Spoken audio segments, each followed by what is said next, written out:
Well, welcome. This is going to be a video on advanced theory in the construction, design, and execution of a Ranger belt. So I'm going to quickly say thank you to everybody who puts up YouTube videos in leather crafting.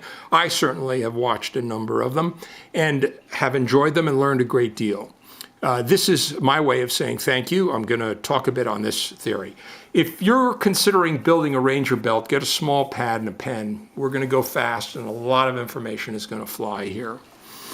Let's begin.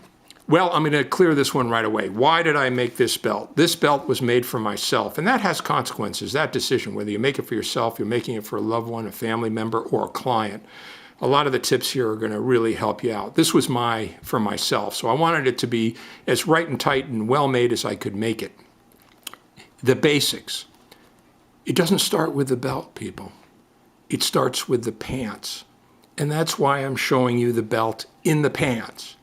Ranger belts, true Ranger belts, are over belts. This belt is looped in the pants. Because you're taking a design that was used to support pistols and knives and handcuffs and compasses and literally tucking your gloves in or whatever, and you're now putting it through your pants, the first thing you do is you find or get a model of the pants that are going to support this belt if you want it perfect. For a client, you literally say what kind of pants you're going to wear it with, and then they tell you, if it isn't something that's so rare and precious that you can't have it, you say, would you do me a favor? Would you give me a pair of the pants? And here's the reason why.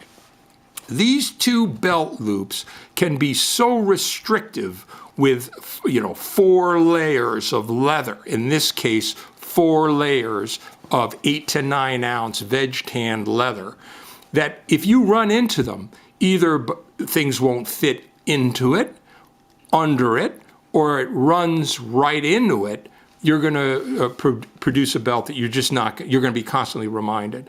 This one was designed so I could wear this tip on the outside until it becomes so worn it begins to sag, and then you can just slip it right under here. It'll all fit. Having said that, once you know these belt loops here, you also have to figure out what's going on in the back of the pants. Why? Because you're going to want to finish that off too. If you're going to tool it, really tool it, you need to know, do you have 2 belt loops here? If the person loses weight and tightens it, does the pattern actually exist dead center? Is there a pattern that emanates from dead center? Well, let me tell you something. The guy puts on 40 pounds, that thing's going off center. If he tightens up or loosens up, that's going to move. So work that through and figure that out before you even begin. Know dead center and know where your belt loops are. So with that, let's get to the real work here. So these billets that you see, there are 2 of them required for the front. The over billet, which includes the belt part with the hole, that will be longer. And the buckle billet, that one will be shorter. Why? This is important. All of the design work is from the center of the pants. It's from the zipper fly. When you know where the center is, a beautifully made Ranger belt will have the billets exist equidistant. These 2 ends, this end and this end, will be equidistant to this point right here. That will help you. That will tell you the dimension, essentially, for the buckle side of the billet, with one caveat, and that's the dive plate. I'll tell you about that.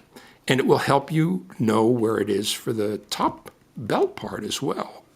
When it gets put on, it will balance beautifully between the other loops, just perfectly. It'll be a miracle. And all it takes is a little pre-thought. Now, I mentioned something, diving through the belt. Let's talk about that. Well, look, a Ranger belt, Texas Ranger belt, was a work belt, an over belt. I had mentioned that. And so all of this is a Ranger design. We're pulling it out here, but it's going on a pair of pants. So we got to really think this through. you're going to take the time to see different kinds of Ranger belts.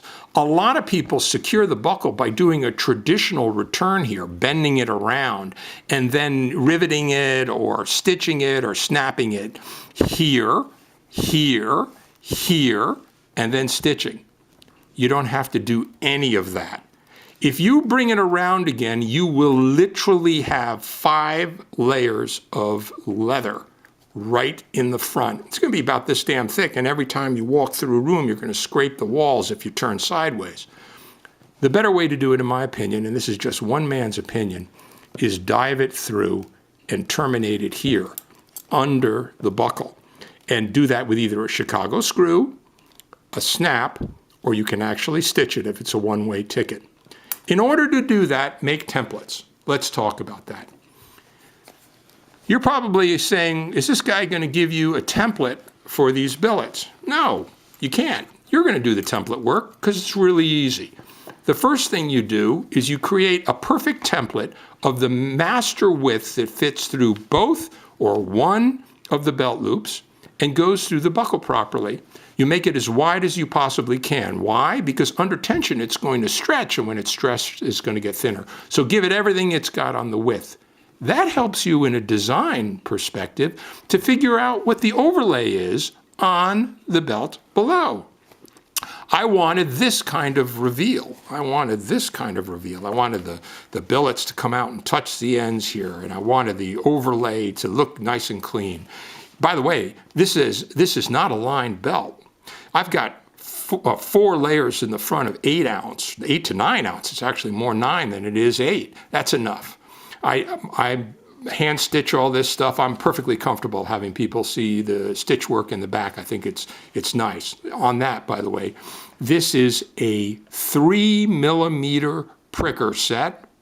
I used a 4, a 3, a 2, and a 1 pricker set because of the curves, and used 1mm black tiger thread to do the work there. But as I said, once you have this model, you can sit down and sketch this, or you can look at it. But when you're ready, you literally draw it out. You use some paper and you draw it out.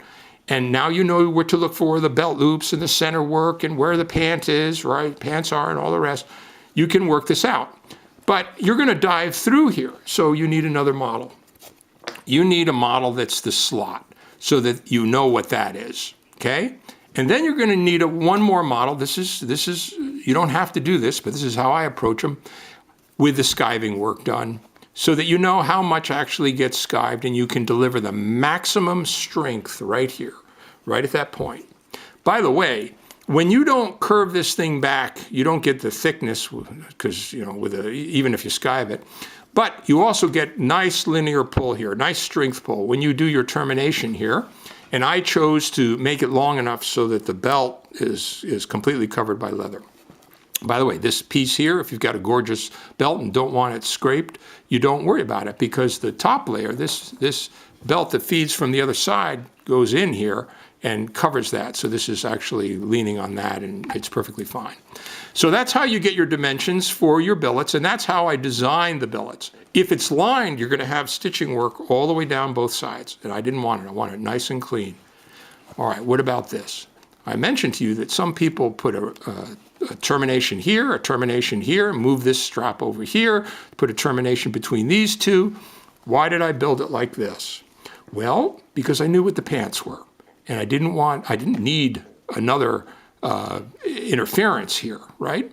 So what I did was this. I took these pieces and tacked them right to the leather here, right underneath. These are tacked. In the case of these Francolini silver pieces, there's a hole in the back. These are really something to see.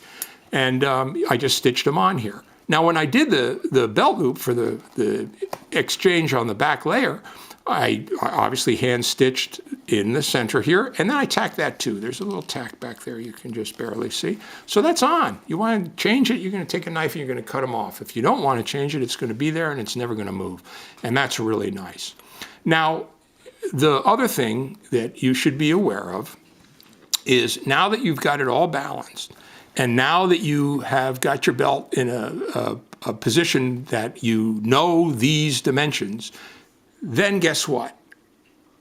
Then it begins by knowing the guy's waist. You got his pants.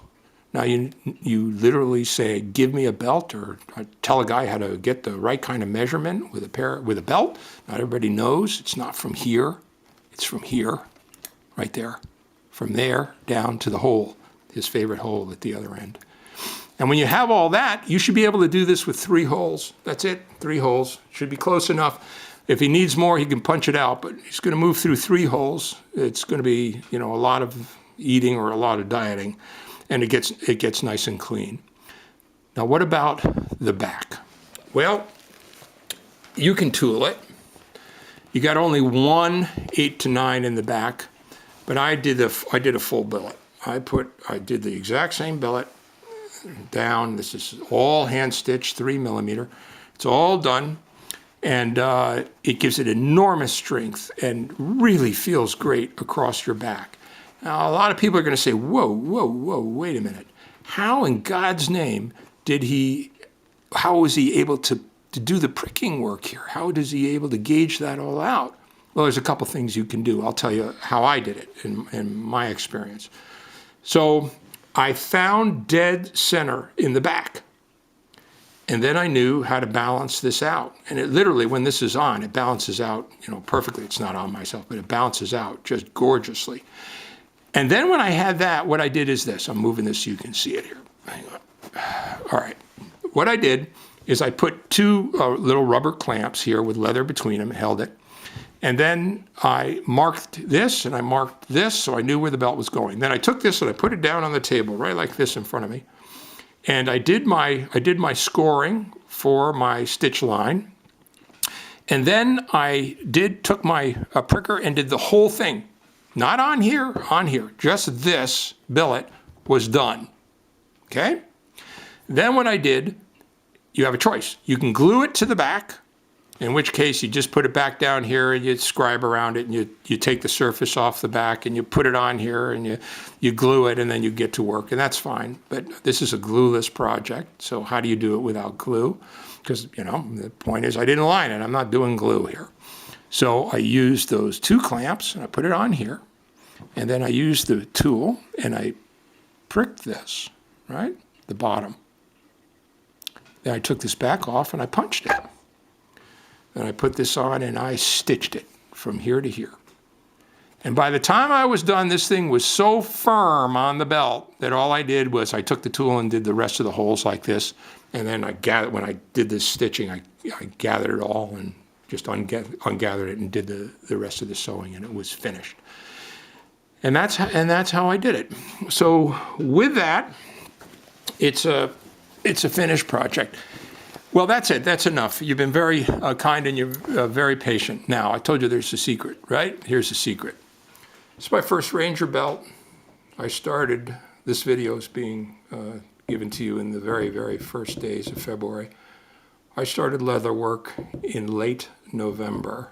I've been doing leather work for all of 60 days. But I've been around leather products my whole life. When I turned my attention to finally making them, it's not from lack of study. It was because I just didn't have what I wanted in order to get it done. And now I do. This is belt number 15 and my very first Ranger belt. Why am I telling you this? I'm encouraging you to boldly just get on with the project. You can do it. All you have to do is go slowly and start with the pants. That's it. Thanks so very much. If you enjoyed this, please let me know and I'll do more. If I don't hear from anybody, then it's clear it's not really very interesting to people. Thanks so very much.